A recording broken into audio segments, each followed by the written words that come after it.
radial paper chromatography is third class of paper chromatography. In radial paper chromatography, we take radial paper. There is a circular radial paper which is taken. In this radial paper, we cut a small paper wick on one side. I mean, cut this side from center, it is not cut down, and a paper wick is cut down. It's like this. So it's a radial paper, and it's like this. This is paper wick. So this paper wick, it is cut down. It's like this. It's paper wick.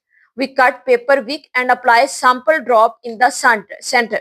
A simple page. It's not a chromatographic page. It is just to show how can we cut paper wick. So this is paper wick. After cutting paper wick, we apply sample drop in the center. Take our mobile phase in china dish or small petri dish.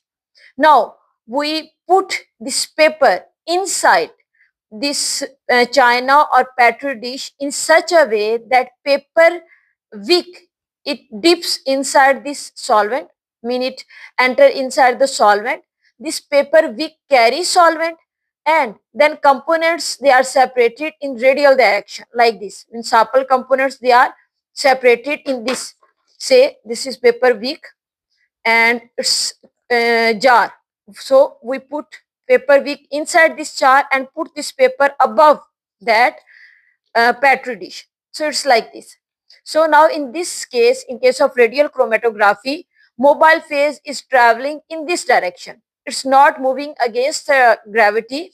So again, radial chromatography took short time. And second benefit of radial chromatography is that it use very small amount of mobile phase as compared with other types of chromatography.